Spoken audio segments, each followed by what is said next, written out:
Hello, everybody. Thank you for joining today.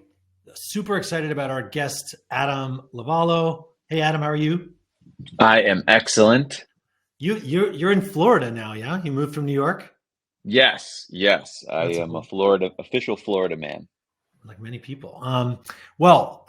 As we always do with these webinars that we're informally calling screen share, we have a lot for you guys today. Adam has been in growth since he was 19 years old. I've known him multiple years, but not that long. He was the first, I actually just learned this recently, not even employee, intern at Living Social. For those of you who remember Living Social, they were a big Groupon competitor that grew to $1 billion in money raised and 4,000 employees. And he went from intern to leading all customer acquisition there and has been off to the races since then. Founded MAU, the biggest and best growth conference in our space in 2014. That just happened last month. We'll talk about what was learned there. And then founded Thesis, an agency not too unlike Ready Set a few years back. Started as a conversion rate optimization focus and expanded to media buying and creative and all the things, and sold to BMG 360, what, a year or two ago, Adam? About 2 years ago, yeah. About 2 years ago, where he's leading a bunch of stuff there now for a lot of e-com clients, fintech, et cetera, and window installers, which I want to talk about. Sure. Awesome. Well, welcome. Thank you. Yeah. Well, let's dive right in. Always trying to pack as much value into every minute for you guys as we possibly can. So MAU, Mobile Apps Unlocked, just happened. Very growthy conference. It's very much evolved beyond just mobile apps in the last few years. You got back recently. What would you say were the kind of big themes this year, things that came up that haven't come up as much in the past? Well, I'd say I pick the speakers, right? So I read all the speaker submissions. I would say at least 50% of the speaker submissions had to do with quote unquote Gen AI, creative, some intersection of the two. And some of them pertain specifically to like app store optimization, ASA kind of stuff, and others more like conventional video creative. But like a shocking percentage of the people who wanted to talk had these like AI things that they were doing or thought were worth discussing. So that was pretty wild. And I mean, like every company on the planet now is like a .ai TLD, and it's like ostensibly using our company Gen AI Sleepless.ai. It's like you got to add it. Of course. The funny thing about AI in our space is like every time somebody posts on LinkedIn, I mean, I'm obviously a huge AI super fan and we're building with AI, but when someone posts, oh, check out, I used AI for this creative for Facebook. Isn't it great? People can do this. I always like politely ask, this is awesome. Sounds great. Can you link to some of the ads or what creatives are running right now? And I've never gotten a response. I've never seen it. Even using like Dolly to make something with your product, never seen it.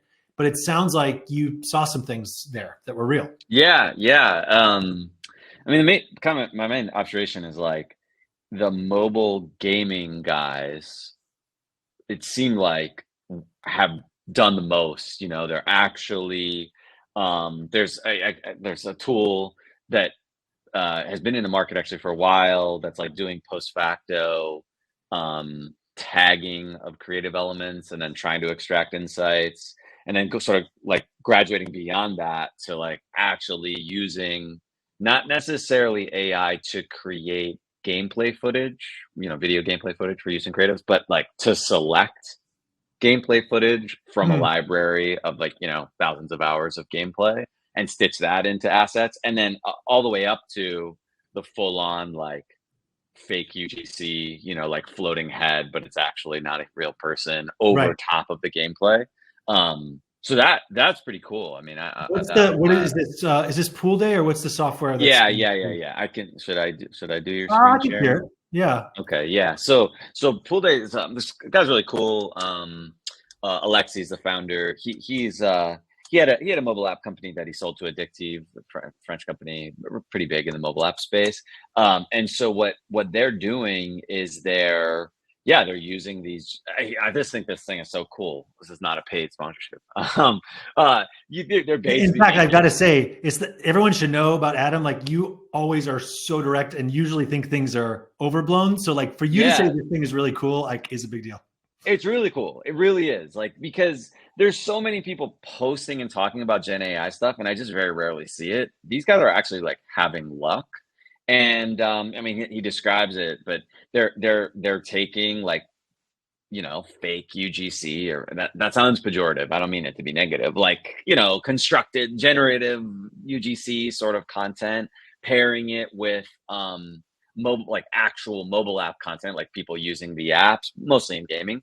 Yeah. And then, making tons of versions. And that's like a very real application of what all these LinkedIn people are talking about. One And I thing I haven't think found many of them. one thing a lot of people might be thinking, looking at this, I'm just reading this with you, is, I mean, we have clients who are like, we can't test 30 things in a month, Yeah. mostly Meta, but also TikTok.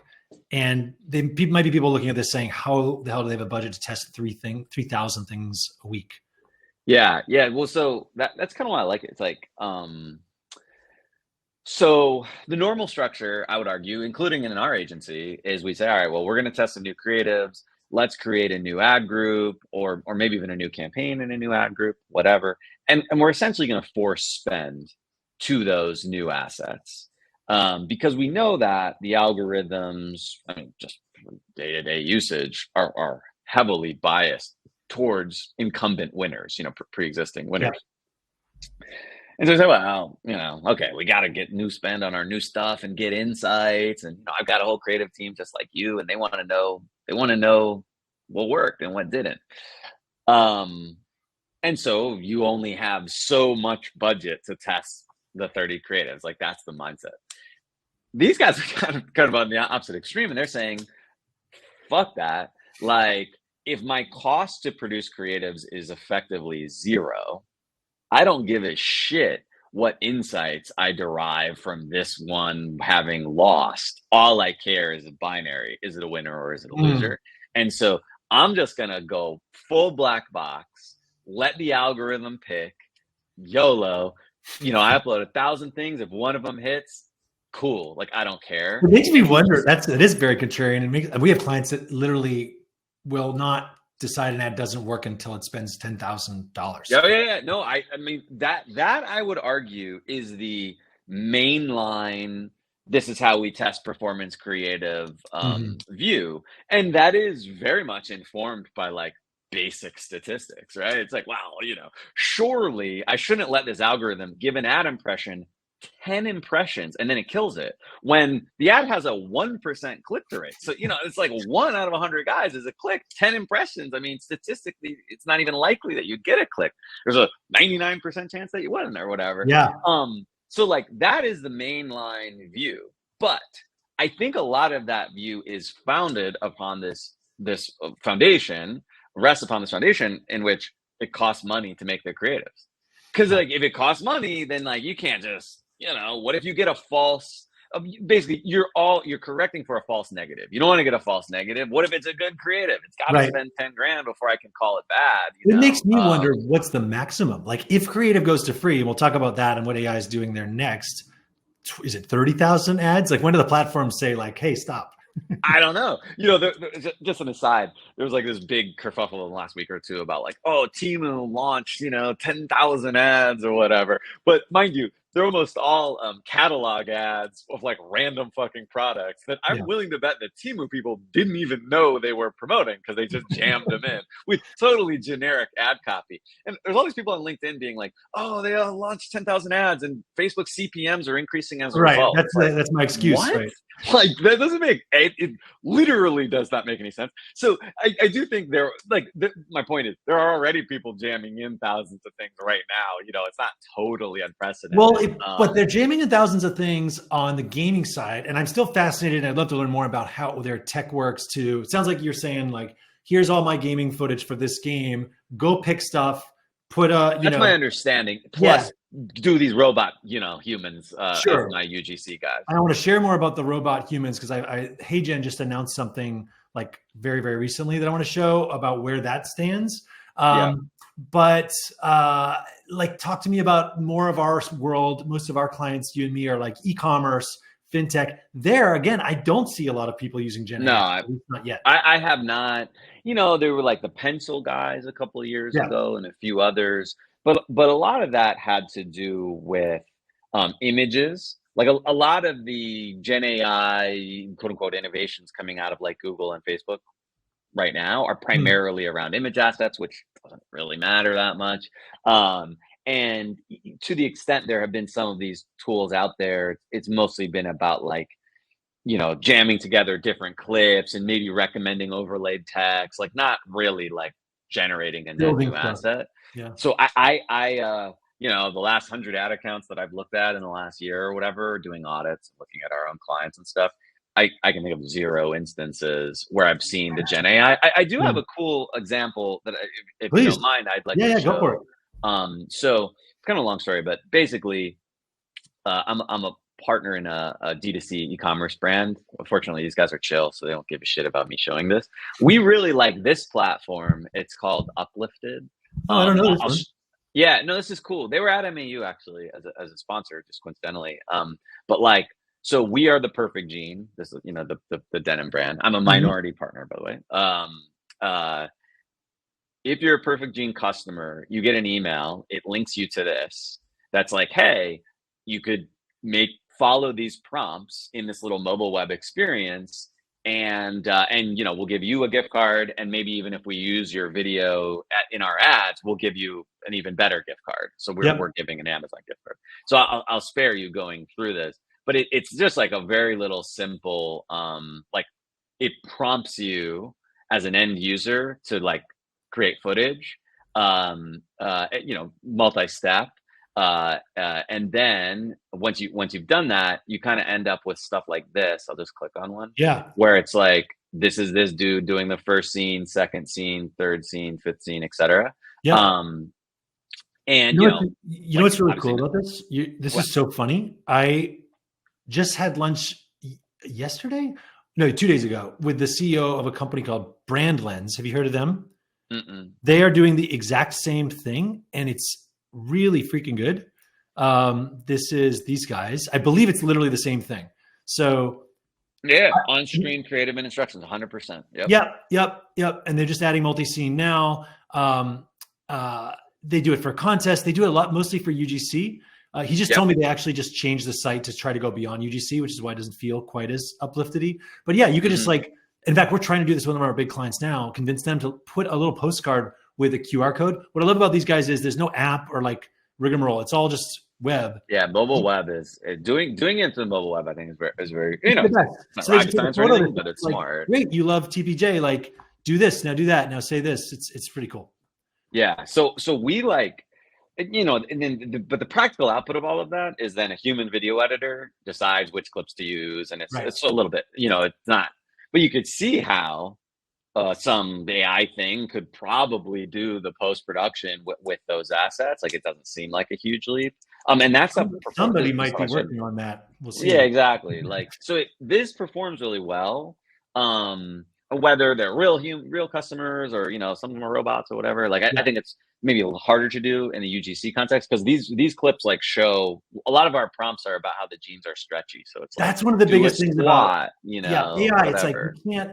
The one thing that I think AI will take the longest for AI, right? Showing a dude in his 30s, who's just put on the Perfect Gene, showing how the pocket on the new SKU. Yeah, that's obviously really hard. That's really why hard. I think mobile gaming is so good, because it's floating head, totally sufficient. Gameplay footage already probably looks really good. Yep. That's like a match made in heaven. Whereas a lot of these D2C things, one, it would be hard to generate content, just magically using them. And also, two, many of them don't, like, on a standalone basis, like, look great unless you're using them like for the use case for which they are intended. Because they like, our genes are great, they just look like jeans. So, it's like, we kind of need to like emphasize certain aspects for them to be in any way distinguishable. Versus just a dude standing around in jeans. You said something. Yeah, any brand. I caught you say, most of the AI stuff out there is around static, which is not as useful. I feel like that word static image ads is making a sort of comeback, which is interesting, with like TikTok not being so imagey at all. But I mean, and we see it in accounts too, where like huge accounts with the top 5 things, and they're not always offers either are just performing like crazy. Yeah. What do you feel like is the evolution of image ads the last 5 years or so? You know, I actually faintly remember writing a blog post about this a couple years ago. It's basically like we see, I don't know, 70% of spend going to video creatives on Facebook and 30% to images. So there are instances where it works. Definitely certain verticals lend themselves to statics more than others. For example, jewelry, including watches. Usually statics are better than any alternative. Mm-hmm. Supplements, we also have a lot of luck there because again, it's like there's not a lot of visuals. You show some generic pills, and you know you have It's with amazing some how hard it is to latex. keep a picture of pill in hand. Yeah. Yeah, exactly. And telemedicine, a lot of our telemedicine spend, because we do a lot of telemedicine, a lot of it is static photos, very basic static photos. So Hmm. they're still out there. And then there's also this like, there's catalogs.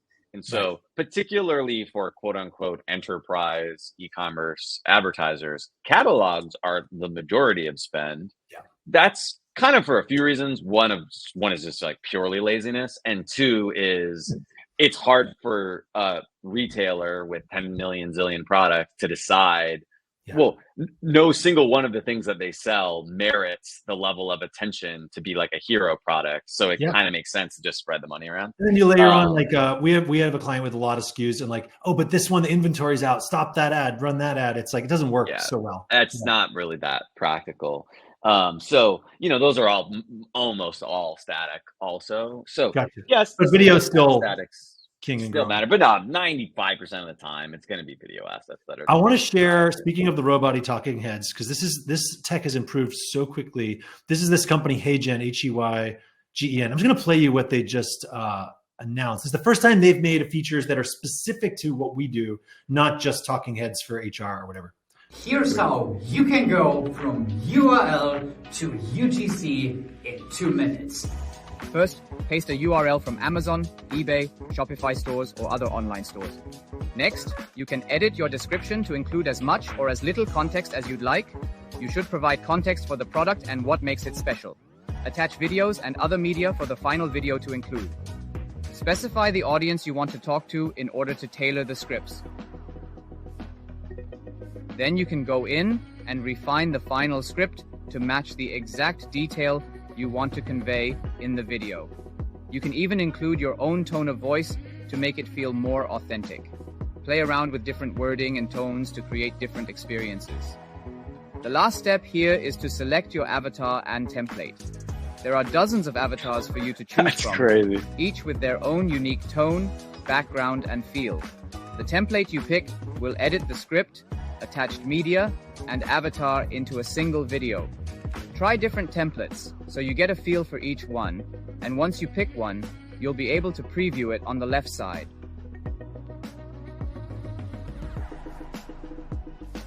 And that's it.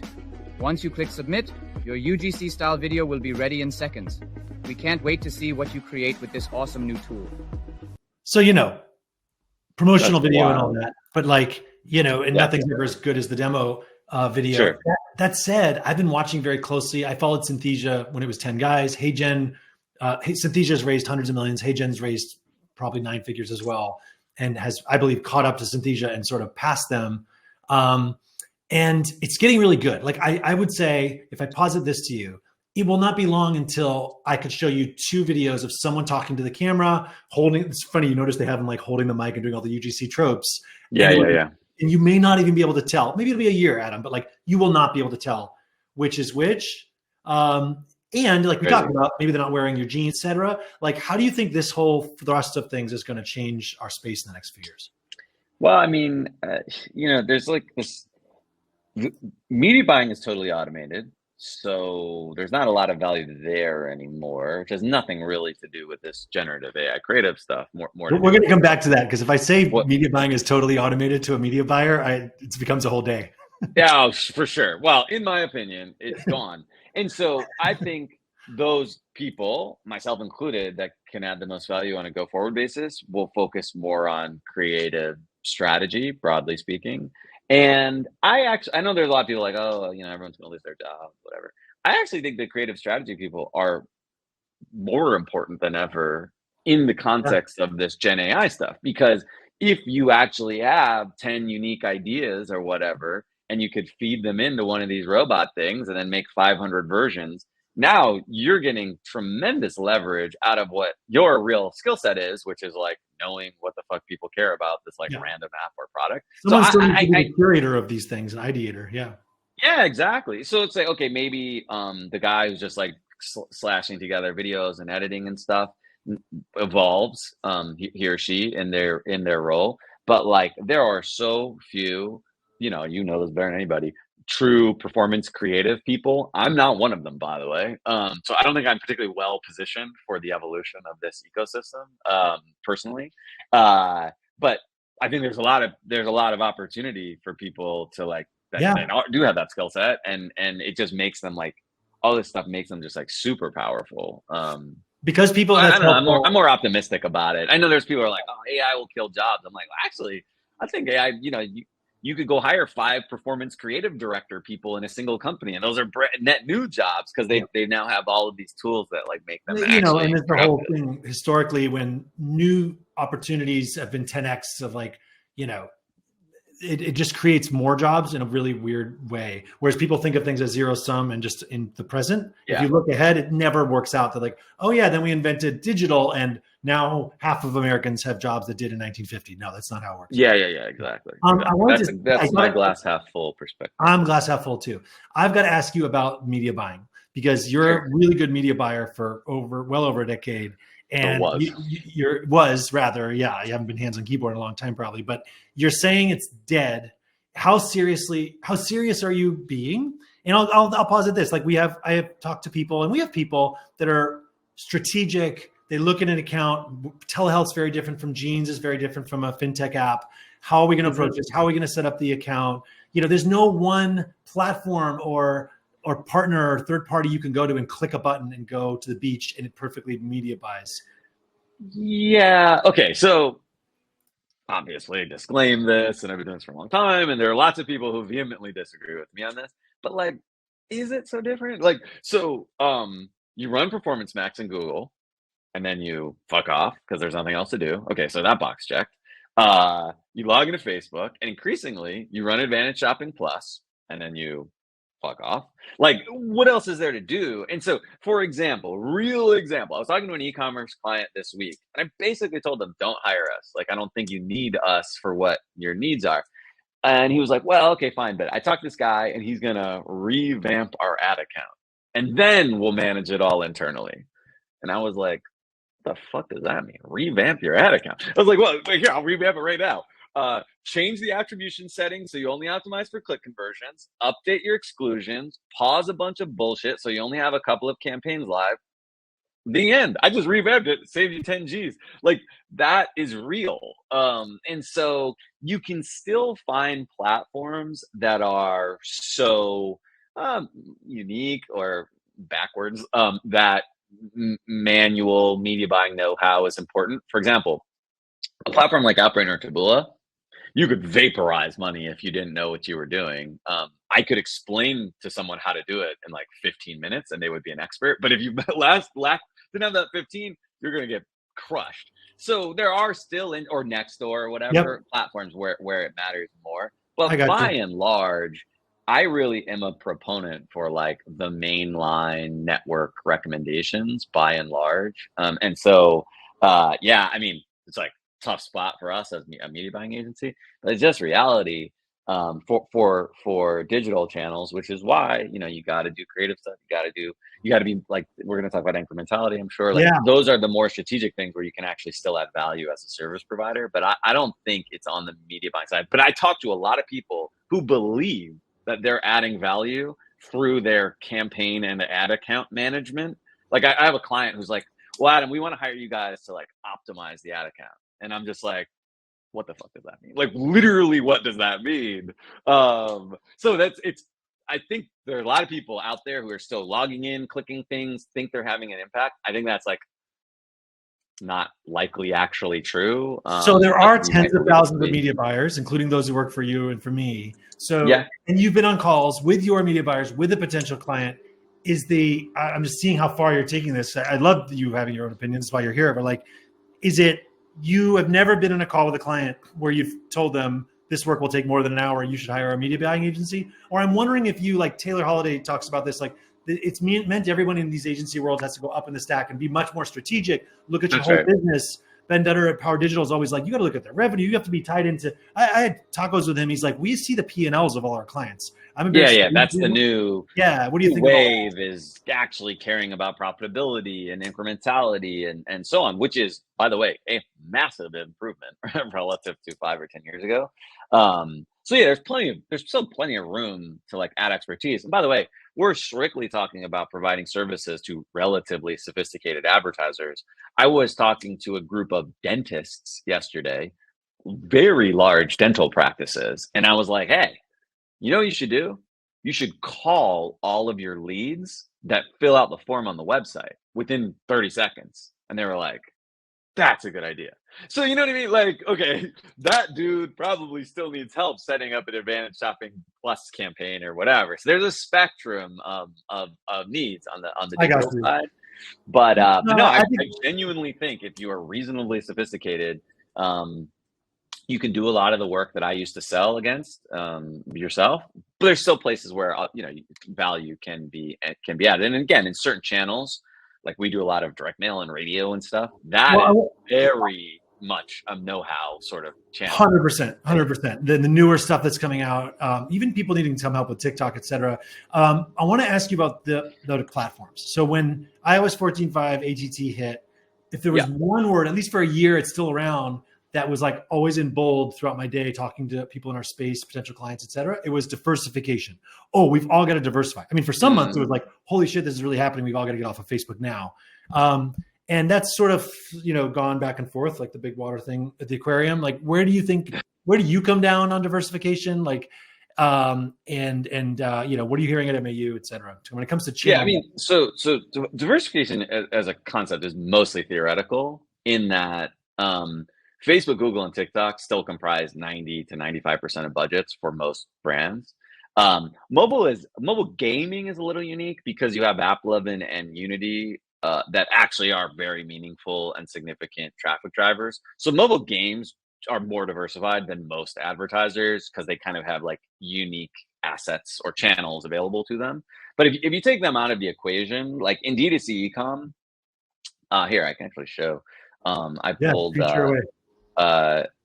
There's really only two. Well, that's not actually totally true, but I really like. So Northbeam is this attribution vendor, great company. They publish this like newsletter thing that shows share of wallet for their clients. So this is Facebook at 70, Google 20. Well, really Google at 25, I guess, if you count YouTube and Google combined. TikTok at 3. Snapchat not even on this list. Reddit not on this list. So like that's their budget share, which is roughly what I see. My numbers are closer to these when I look at our e-commerce clients. It's amazing that TikTok is 3.05%. That is not high. Yeah, no, it's not high, but it's that's if you think about it in absolute growth, it's massive from a year-over-year perspective. True. But no, it's still very modest. And then Rockerbox is a Northbeam competitor.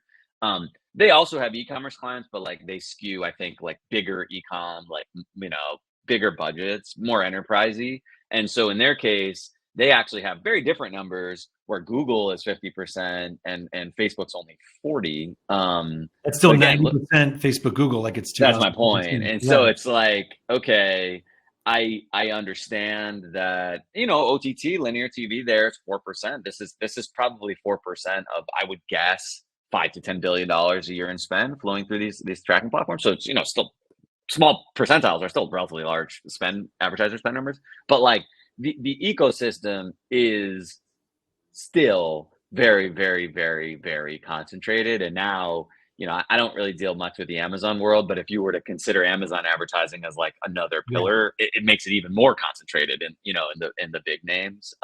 So I appreciate all of these emergent channels, and I'm a really big believer on a go forward basis in Reddit as a direct response. Oh, interesting. Touch on that if you would. Yeah, happily. I just think like Reddit in particular is, at its core, a contextual ad network, i.e. you're promoting a credit card. So surely you would want to promote your credit card to like the credit card subreddit. like not rocket science, but you know, really high quality contextual inventory is really rare. Yeah. Well, I would argue really just Google search, you know, is kind of like the main purveyor of what is essentially contextual advertising. So I think Reddit like can work really well. We've seen some evidence of that. The question mark is like, can you translate your, you know, Facebook, Instagram, TikTok sort of newsfeed, broad targeted campaign and just jam it into Reddit? I have not had success doing that as of yet. That for them would be a game changer. Like if they can pull that off, you know, it's the stock will sky, I'm sure. But like what I can say is, you give me 20 grand and a very particular topic, I could go probably spend it very efficiently against the platform, which is great, you know. And that's the cool thing about any new fair. platform is like that first spend, if you do it right, there's the low hanging fruit there that are like, yeah, Quora too, actually, you know, for similar dynamics. And I would argue even Pinterest is basically a contextual search, you know, but like visual search ad network. Mm-hmm. So I do like those things, but at the end of the day, like this industry is still hyper concentrated. And if you were to read Adweek, Ad Exchanger, go to my conference, whatever, you definitely get a opinion that like it's way more diversified than things actually are in practice. Like every blog post I read on Modern Retail or whatever is like, oh, we're diversifying in favor of TikTok. And then somewhere in the thing, he's like, yeah, it's gone from like 4% of spend and we're gonna get it to 10% of spend this year. And I'm like, okay, well, like, if you're the media buyer that's just done your work for 15 minutes, what are you going to be doing? You're going to be writing blog posts about how your CTV test. For sure. Right. Yeah. Especially CTV. It's like, oh, we're really pushing into CTV. It's like, well, let's jump over there. Behind the scenes. Yeah.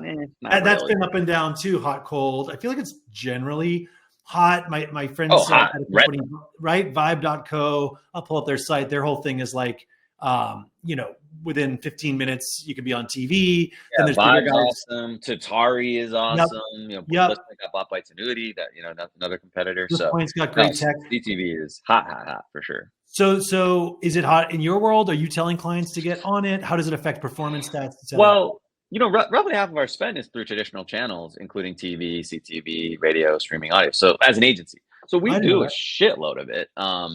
Like as much as we're doing on digital. It's just at the end of the day, you probably need to be doing 7 figures a month through digital channels for the first dollars in CTV to drive comparable true performance as what you're getting from those digital channels. Say that again. So it's like I always think about it as like marginal return. So, you know, you spend $1 million a month on Facebook versus $2 million a month on Facebook. Probably the $1 million scenario, the returns are much better than the 2 million because there's these, you know, efficiency curves and drop off. So our rule of thumb is if you're at that $500,000, million plus, whatever kind of territory, then, you know, exploring CTV and some other things like starts to actually be competitive. But if you're just working off of $100,000 budget a month or something, the CTV stuff is going to get killed. Competitive and also measurable. How the hell? Like, there's a lot of people out there probably watching me. Like, yeah, I think TV's cool, but I have no idea if it's working or not. Well, I mean, the main thing that these CTV guys push is they have their own conversion pixels, JavaScript pixels, and you know, ostensibly they've got all this black box technology or whatever. But my understanding is a lot of them are predicated on IP matchbacks. So you're watching, you're consuming content on some connected device that has an IP associated with it. You later convert on a website from the same IP within a certain window of time, usually post 14 days, post 30 days, and they attribute the conversion. And it's like, okay, you know, that's maybe, cool, but really, the way you keep all this stuff honest is with incrementality testing and, you know, especially geographic incrementality testing, how you heard about a surveying, et cetera. So you can get like a decent read really on the performance of CTV, but not to hate, but these guys, you know, they have their own tracking pixel. They're trying to create a UI that looks like the Facebook UI because they want you, the advertiser, to be like, oh, see, XYZ DSP says my CPA is 100. I guess it's 100. Like, that's what they want. And they definitely will lead to inflated results. but maybe the incremental number is 150, and that still could be okay, you know. I want to touch on something related to this, which is because TV is often referred to as more upper funnel, more brand, and how whether that you think that's useful or bunk or has an effect on the lower funnel metrics.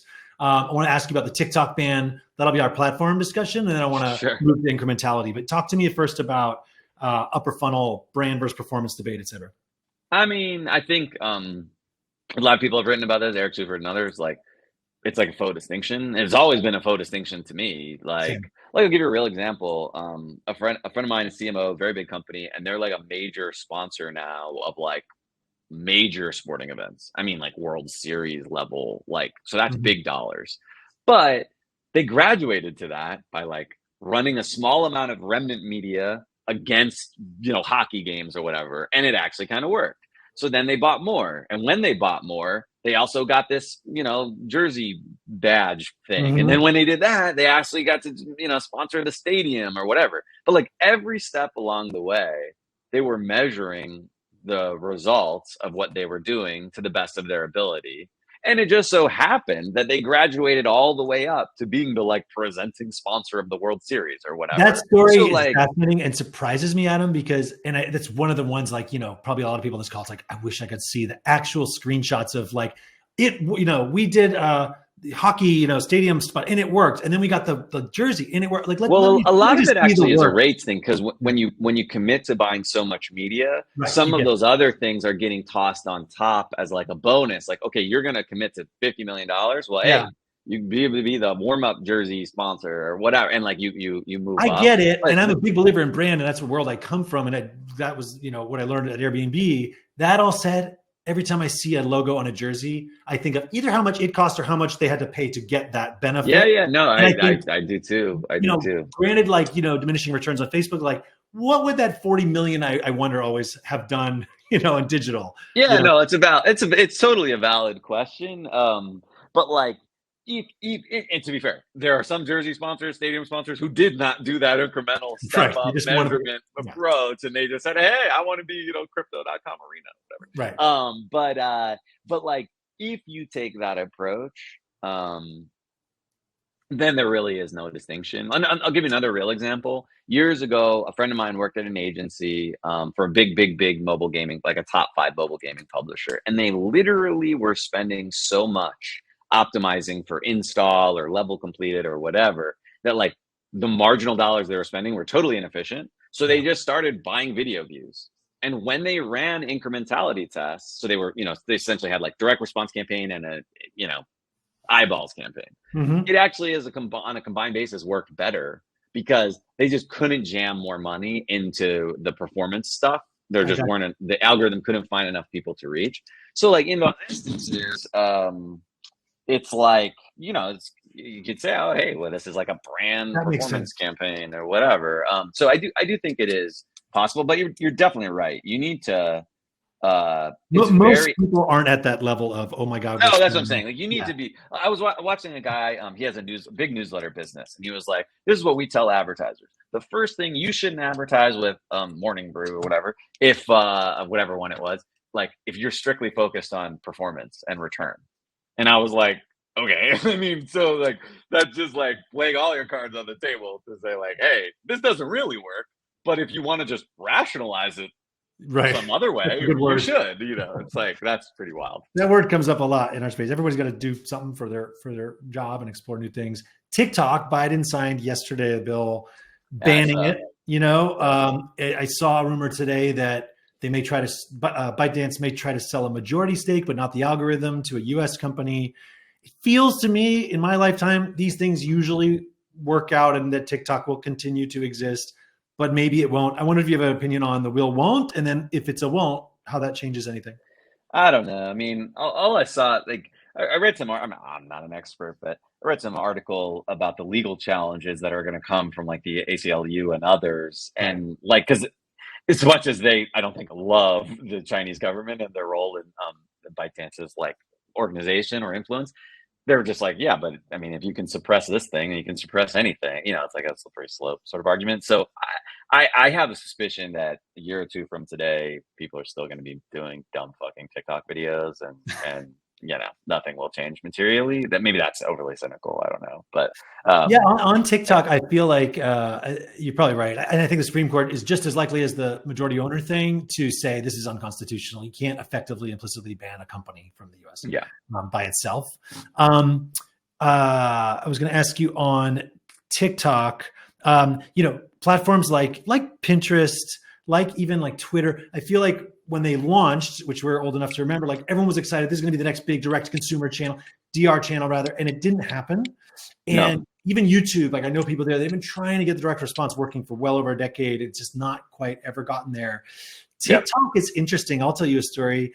Talking with somebody there, actually, they were saying that really all the money's coming from the brand advertisers right now.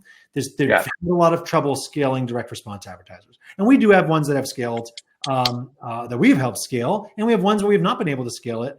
I just wonder how you see, if we're talking here in 5 years, does TikTok go the way of like, no, it's basically Facebook, it's basically Instagram Reels, DR channel, yay, 3% to 6% to 16? Or is it like, oh no, it goes in the pile of stuff where like brand ads? No, I actually think it's, I guess in your scenario, the former. Like, I think that it's really the first I think of them as like non-contextual, just top of funnel, direct response advertising channels. Okay.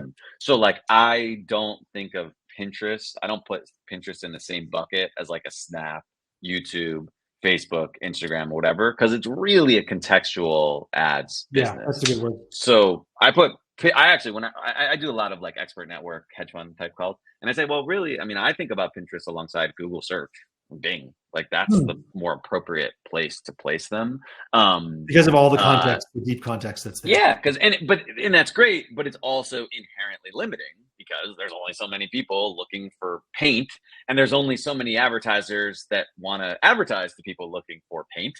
And so it's a natural, it still could be a really performant and great direct response channel, but it's like a natural inhibitor versus there's all kinds of randos watching YouTube videos. So ostensibly that could be a great direct response channel because, advertise paint, advertise shoes, advertise whatever you got.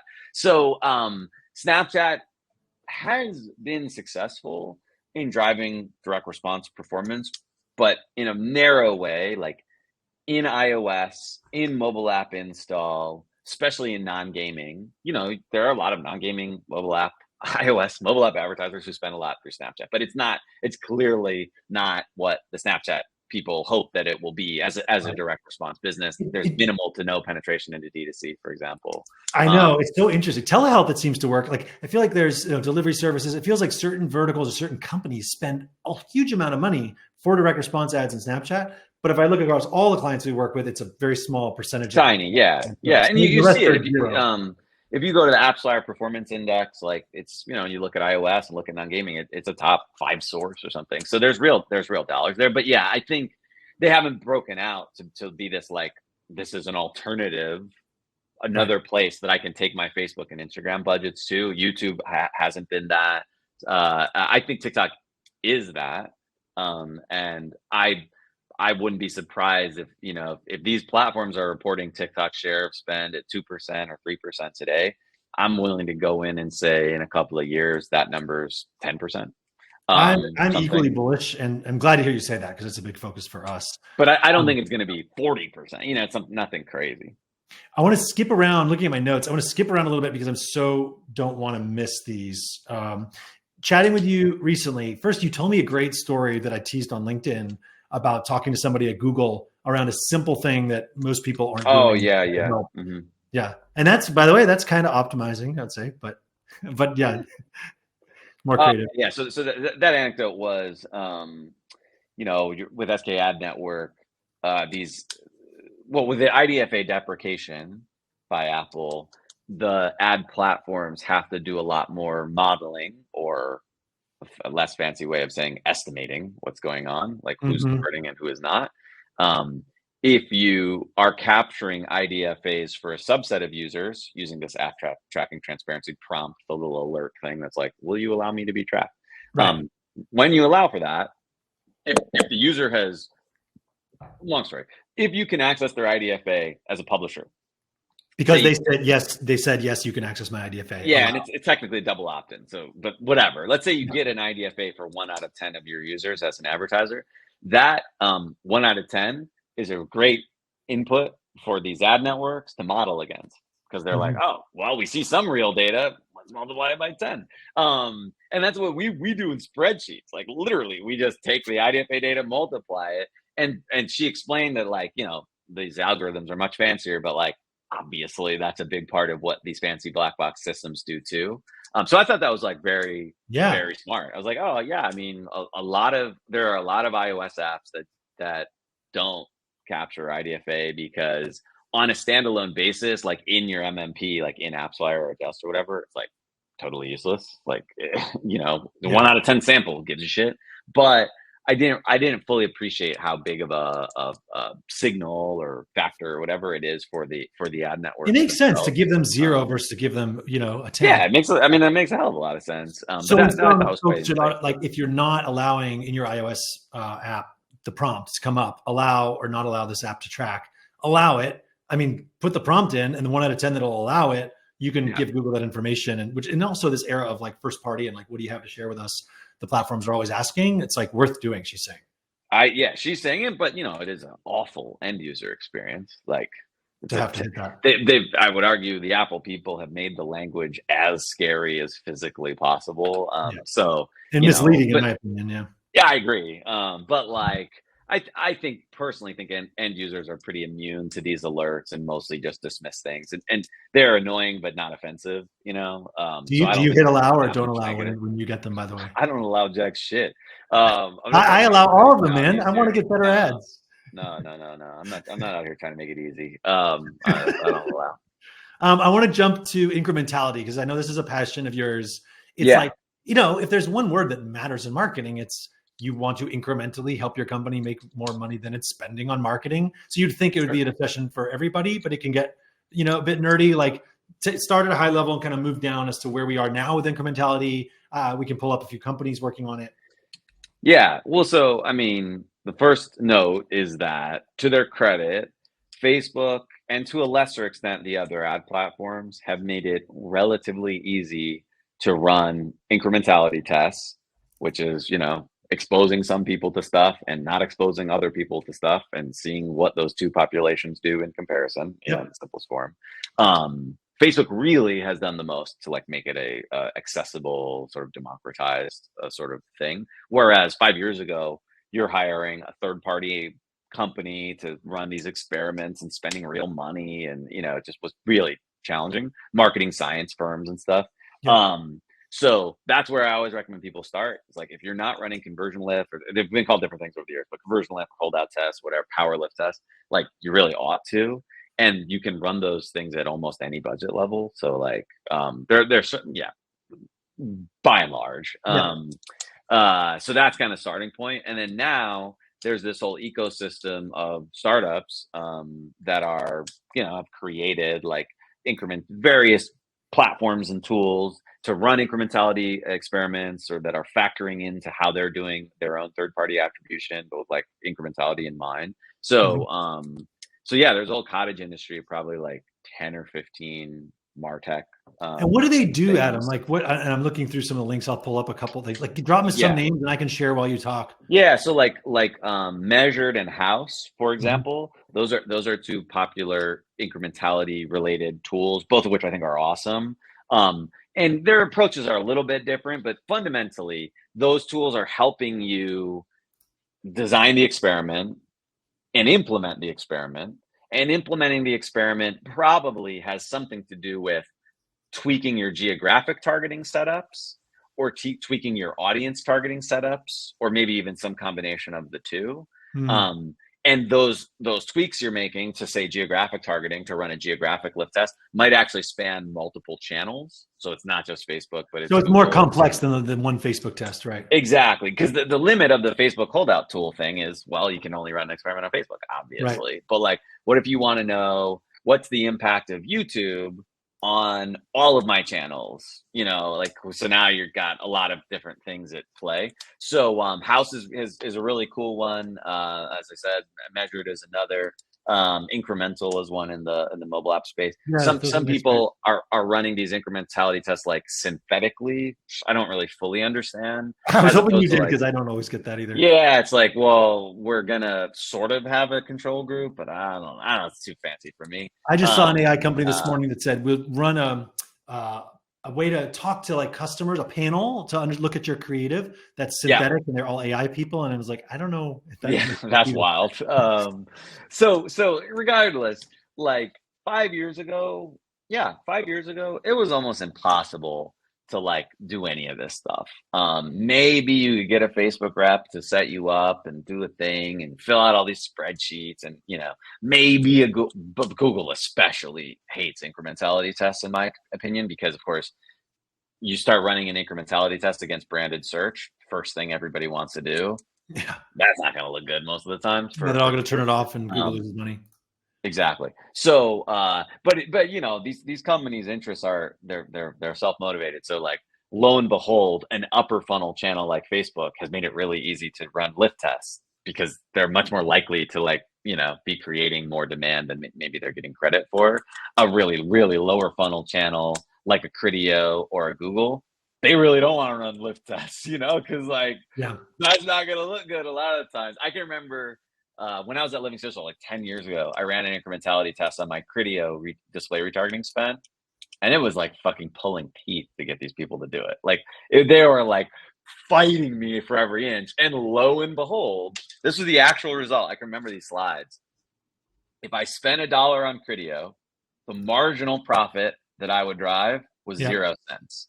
So I recouped enough of the cost to do it, but it wasn't actually doing anything incrementally. But I still said, well, screw it. I mean, if I'm effectively break even, I'll just do it because of, impressions and being out there and stuff. But like literally it was doing nothing in terms of my marginal profit.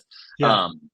Anyway, I'm a huge proponent of all these things. I strongly encourage people to experiment with. By the them. way, I agree. You should try all these platforms. They're all really good people who are doing new things. I have to tell you, I have the exact same story. I bet you we should swap these stories when we first met. When I was at BlueStacks, ad roll was coming up, which is basically Criteo competitor, and they were really nice reps. And I did a campaign with them, and they were like, "Look, this is where view through conversions became like this." Yeah.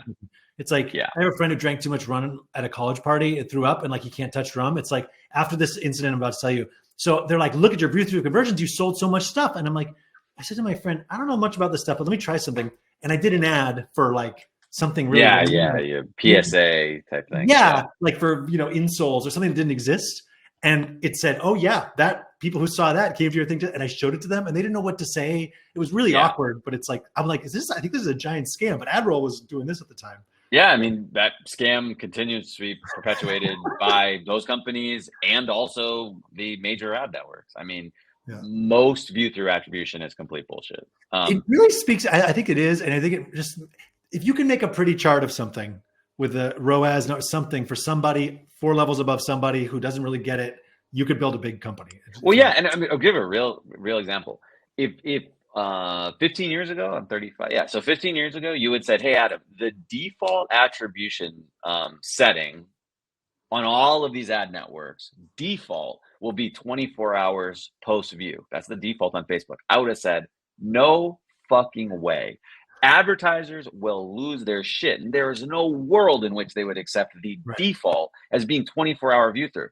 Lo and behold, here we are. Yeah. It's default. It's crazy to me. It's crazy. I wonder if it's because the platforms have such leverage now. It's like, totally. I mean, for sure. Of course, they have tremendous leverage, and there's still plenty of people out there who know what they're doing, but a lot of people get tricked into this stuff. They I had an e-commerce brand I looked at this week. The posted ROAS was 2x, but 60% of the conversions were on a view-through basis. 25% of the conversions from the Advantage Shopping Campaign Plus, these are not mutually exclusive, but 25% were from existing customers.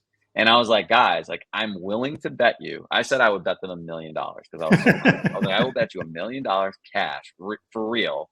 If we run incrementality tests, the reported 2x ROAS is probably like sub 0.7, actually. By the way, very important point. ROAS, just want to remind everybody, is based on revenue.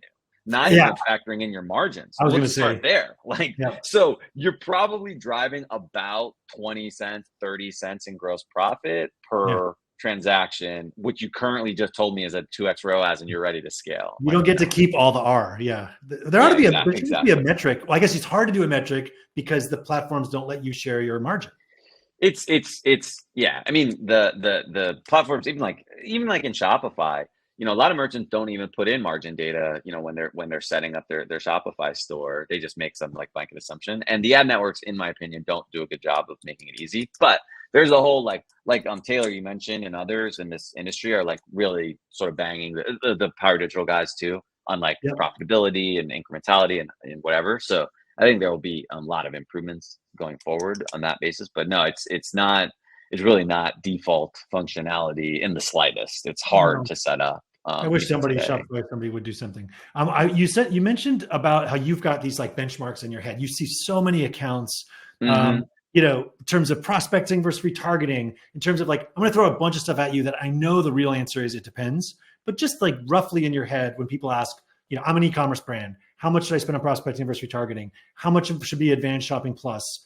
You know, all the things basically. Like, give us a bunch of benchmarks. How much do I need to test each ad with on Facebook?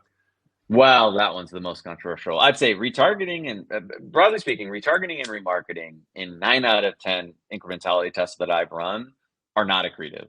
So I advocate for a very, very low allocation of dollars to paid ad retargeting. People are like, oh, that's horrifying. I'm like, well, you know what's the most effective form of retargeting? Get their fucking email addresses and then email them, or, you know, their phone numbers or whatever. That's retargeting. Like randomly showing 50 random ad impressions while they're scrolling through TikTok 7 days after they looked at the thing.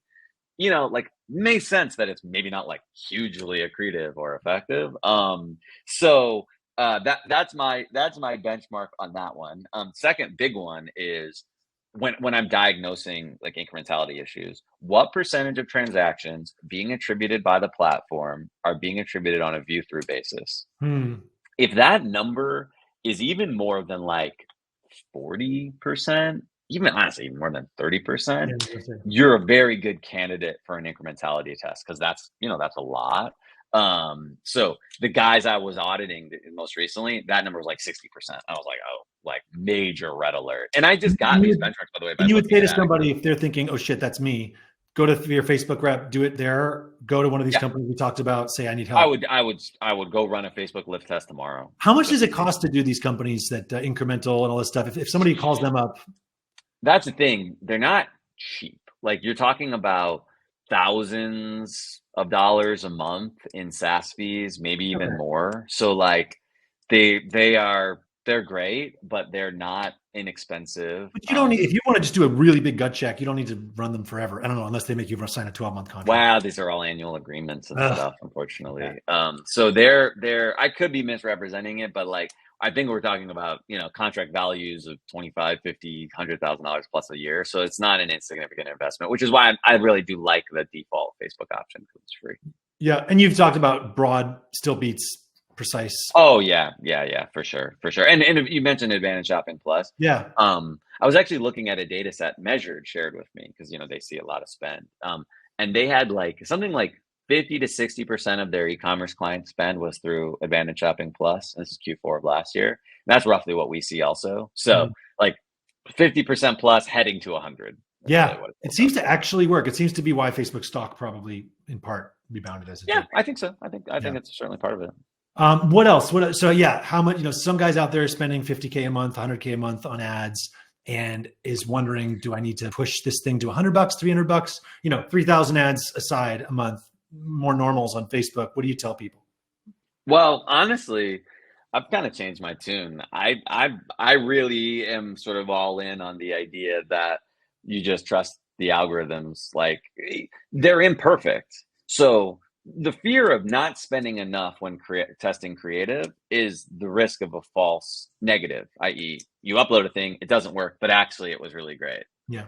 On the other hand, if you upload a thing and it just takes off, that could also be a form of false negative, because it's like, it's not the best thing that's winning, but like, who cares? Like, you know, doesn't matter. Like, it's spending money and we're going to get out of the fucking way and just, increase the budgets and just let the steamroll do its thing. So I've totally changed my tune on that over I even have blog posts saying like, well, we spend this much per day per ad group, like this sort of pseudo science method. And I can say we've studied this a lot. If an ad's going to be the big one that, runs as your number one all year, it doesn't start off slow. They all go exactly very fast. I tell people like I literally cannot recall a single instance, because you hear this a lot, like, well, you got to give it time to learn. I'm like, nope. It's like someone talking about a bad girlfriend or boyfriend your friend has. It's like, it's not going to work out. You upload the thing, and if it within 24 hours, honestly, within even a couple hours, depending on how much your budgets are, it's either ripping, and you're probably never going to get better performance than on that first day. Actually, like it will degrade. By definition. What are the implications of this? So you're talking to someone, they're spending not much, 50, 100 to 200K a month on Facebook. It's not easy for them to do creatives. They can't do them for free. No. So, it costs them. I mean, to me, it's you particularly in e-commerce, like we're doing with Perfect Gene, you leverage customers to create assets at effectively zero cost. I mean, we're using our own gift card because you give them product, Adam, or you don't pay them, or what happens? How does it work? We just give them our gift cards to our own site. So it's like, we're not. Can I ask you, is it a $50 gift card, a $500 gift card? Yeah. The default, I think, is 50 it's 50. And then if we pick yours, then we give you an Amazon gift card, which is like basically cash.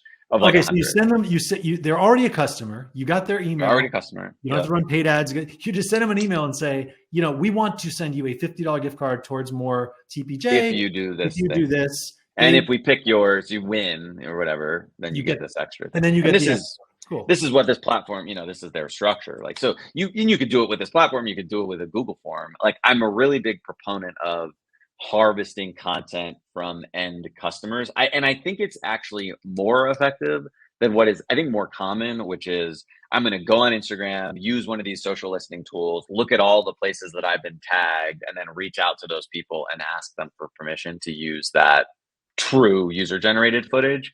Because now you're starting to like pay for stuff and negotiating rates, and you can't reach people. So I really like, and not just with Perfect Gene, but other clients of ours, saying, hey, use your customers. They already know who the fuck you are. Use them to create assets. You can do it really inexpensively. You still need to edit the stuff. So that's time and effort and money. You still get crap footage back that you can't use half the time. But. A lot of the majority of what we get back is unusable for sure. But I think that's like, on a shoestring budget kind of situation, like I think that's a very logical starting point. And it's 99% of the guys companies I talk to are not doing that. It is. I mean, companies like Brand Lens, and what was the one you showed earlier? Uplift. Our guys are called Uplifted. Are enabling it, because it used to be harder, but now it's like the thing walks you through it, say this, etc. Yeah, prompt stuff is cool. Really cool. It definitely increases the probability you get higher quality footage back. But I think like leveraging customers to create content is the single biggest inexpensive lever on the creative side. And that's kind of like a universal observation. It's not even an e-commerce observation. It's a universal observation, even in mobile apps and, lead gen and other stuff. And I would say the single biggest thing that, even with the crap footage aside, biggest reason it works is because they, like you said, they know the product. They care about the product. Like, oh, this Bavori shirt, this is why I like it, because it's smooth here, and they have this little thing. Like, you can send someone a product that doesn't give a shit and explain to them what to say, and they will stand there and say it, but it doesn't feel the same and doesn't perform the same. Yeah. Although, that's right. And it's not just the authenticity, as you're saying, but like,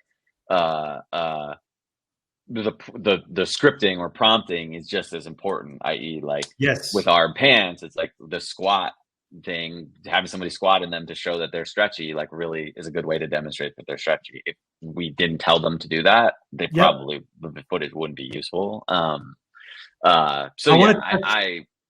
want to touch on one last topic before I let you go, which is landing pages, which I think is near and dear to your heart, because I remember when you started Thesis, you're like, man, no one's really paying attention to CRO. What happens after the click? All these companies, you came up with this phrase, your homepage is not your landing page. How has that world evolved from Thesis 1.0 till 2024, 6 years later? I don't know if I did come up with that, but I mean, it's still the case. Well,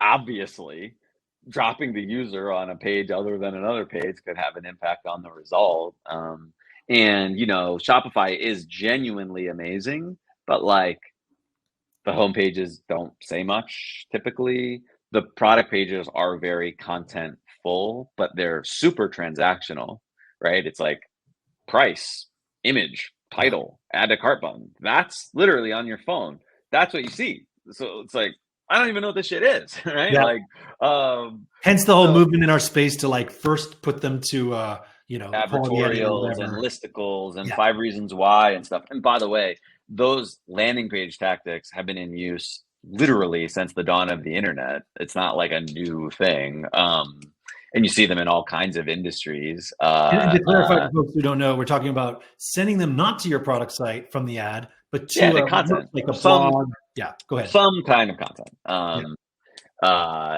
Vertical sale letter, whatever. Like the top 10 steakhouses of the Sky Mall magazines are now in like website form. Exactly. So it does work. It can work very well.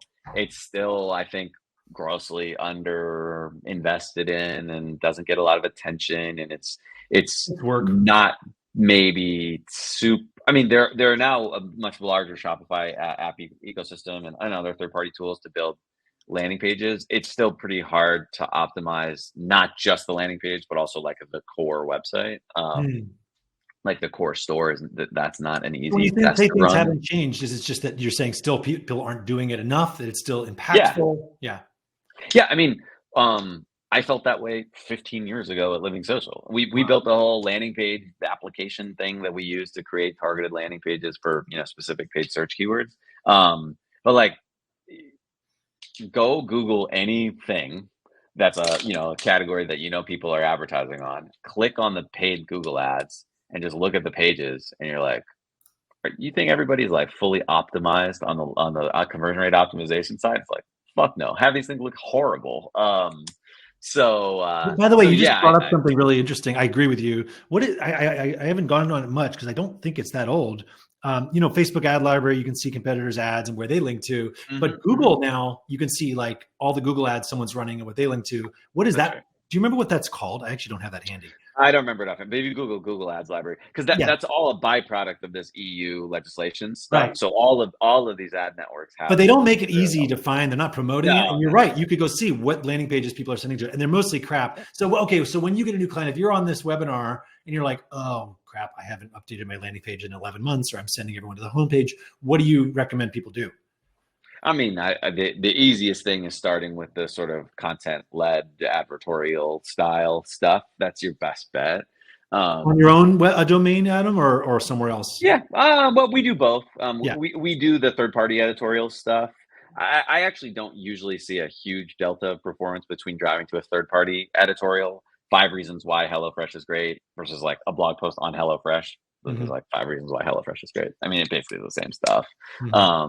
I think that is the easiest and most logical starting point. And an old friend of mine, he had tremendous success with this in D2C by he himself, the founder guy, like literally writing long form content, putting it into a blog post with images and stuff. Like it was actually written in the first person. And he had tremendous luck and boosted conversion rates very dramatically, but it was like super intentional. And this guy, he's awesome. He kind of had that skill set because he got started by doing Kickstarters, and Kickstarters are, if you go to one of them, it's it's like storytelling to get somebody on board. So he basically like wrote a Kickstarter style landing page for his kitchenware stuff, and it worked. That's smart, really, really well.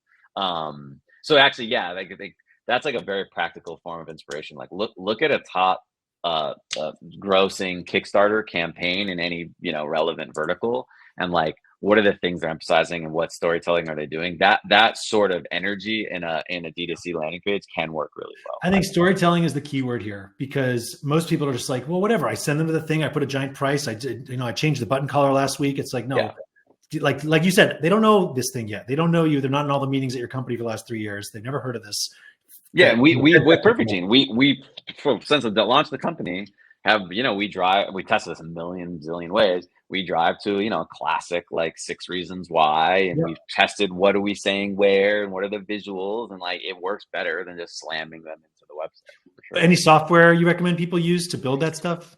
Well, if you're on Shopify, there are a ton of really good Shopify landing page apps. I used to say like Unbounce Instapage, but now the Shopify like native app ecosystem is so robust that if you pick any one of the top 10 landing page ones, it'll be good. And they have templates, which is nice.